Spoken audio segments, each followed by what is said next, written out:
집안에서 이제 요강 같은 데다가 볼일을 보고 나면 그 내용물을 창밖으로 던져버렸습니다. 아유. 아, 그래서 양산을 하고 있나 봐요. 다만 이제 용변을 던질 때 밑에 있는 사람이 맞을 수도 있잖아요. 그래서 친절하게 야흐알로 한국말로 하면 뭐 오물조심? 네, 오물조심을 3번 외치고 창문을 열고 창밖으로 냅다 투척했다라고 합니다. 아니 그 문화가 너무 이해가 안 가요. 근데 조선시대에도 그냥 길에 싸고 그랬대잖아요. 길에 싸는 거랑 위에서 집어 던지는 거랑은 좀 저는 다르다고 생각해요. 조심하라고 한대잖아요. 아니 아무리 그래도. 자, 똥 내려갑니다. 한대잖아요. 자, 그 결과 18세기 파리는 그야말로 도시 전체가 시궁창이었겠죠. 이때 파리의 상황을 짐작해 볼 수 있는 글이 하나 있는데 규현 씨가 한번 읽어주시겠어요? 저녁을 먹으러 나가려는 사람은 똥과 물이 떨어지는 지붕을 피하기 위해 그야말로 고개를 해야 한다. 진흙더미, 미끄러운 보도, 기름때가 묻은 마차 축과 같이 피해야 할 암초투성이이다.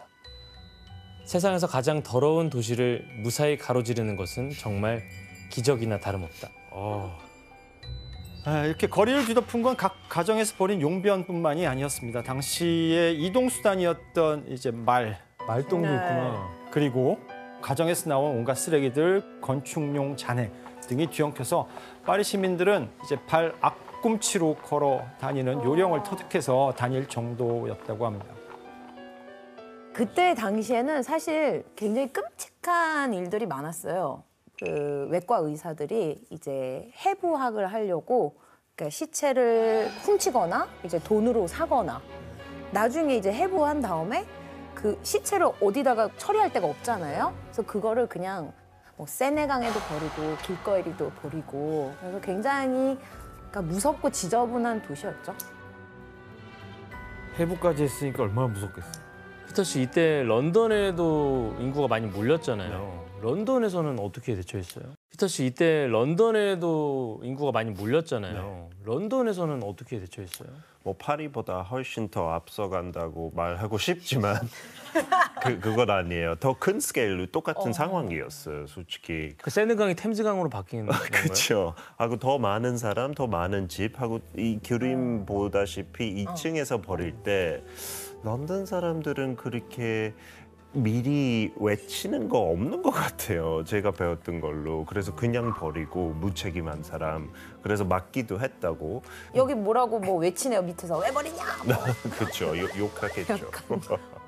아니 어쨌든 사람은 너무 밀집돼 있고 거리는 더럽고 뭐 굉장히 위험한 상황 아닙니까? 네, 맞습니다. 시간이 흘러서 19세기에 접어들었지만 파리의 상황은 도통 나아질 기미를 보이지 않습니다. 도시의 비위생적인 환경으로 인해서 심지어는 이제 파리 시민들의 생명까지 위협을 받게 되는데요. 바로 콜레라가 창궐하는 것입니다.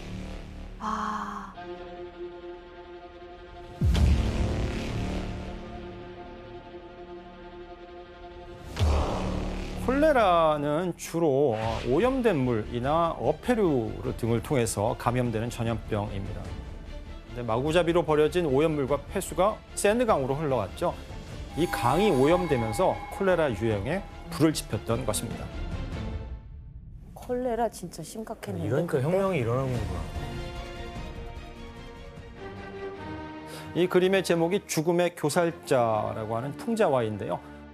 그림 속의 장소는 파리의 오페라 하우스인데 이제 가운데 사신이 뼈로 만든 바이올린을 켜고 있어요. 결국 최악의 도시 환경과 센강의 오염으로 콜레라는 파리뿐 아니라 프랑스 전역으로 퍼졌고 이 시기 무려 10만 명 정도가 사망했다고 합니다. 무슨 그래도 콜레라 때문에 좀 위기를 겪었으니까 정신 차리고 좀 바뀌었겠죠? 안타깝게도 그러지는 못했습니다. 영국의 산업혁명이 프랑스에도 불을 지피면서 파리는 열악한 도시 환경을 바꿀 틈도 없이 급격한 성장을 이루어내야 했기 때문입니다.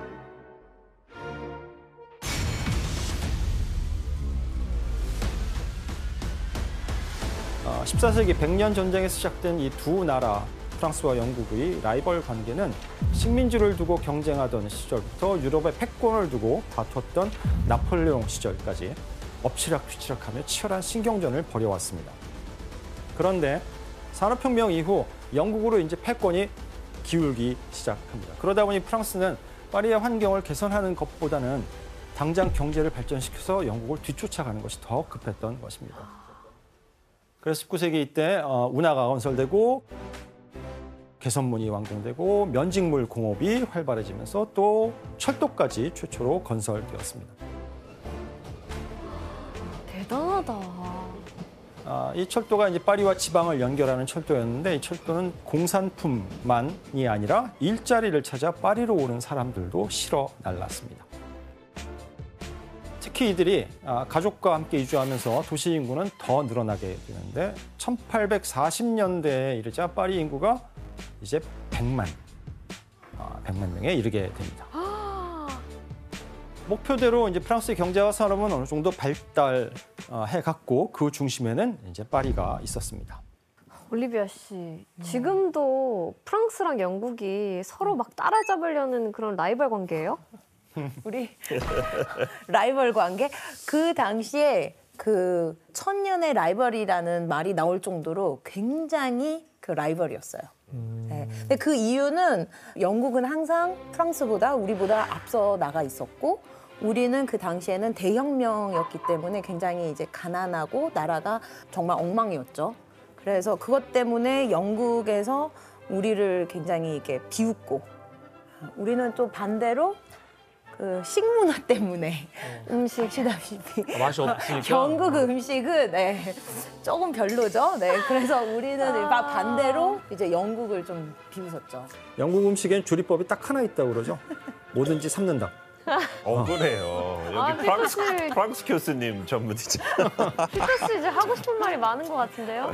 아니 저희도 약간 프랑스 무시하려고 했던 거 옛날부터 있었고 근데 그때 산업혁명 저희가 한 50년 먼저 세계 맞아요. 최초로 했으니까 진짜 경제적으로 세계 1위 나라 됐고 대영 제국 그대로 브리티시 엠파이어 그래서 너무 자랑스러웠죠. 그래서 아마 프랑스가 우리 보고 라이벌 생각하는 거 그 2인자 콤플렉스이지 않을까 생각 뭐 그런 들어요. 거는 뭐 있었을 것 같아요. 둘이 이렇게 앉아 있어도 되는 거예요? 근데? 아니 지금은 정말로 이제 사이좋게 잘 지내고 있어요. 지금은 우리가 뭐 조금 가기 그렇게 때문에 생각하세요. 네. 뭐 그거 알아서들 하세요. 네. 뭐 저희가 알 건 아닌 것 같아요.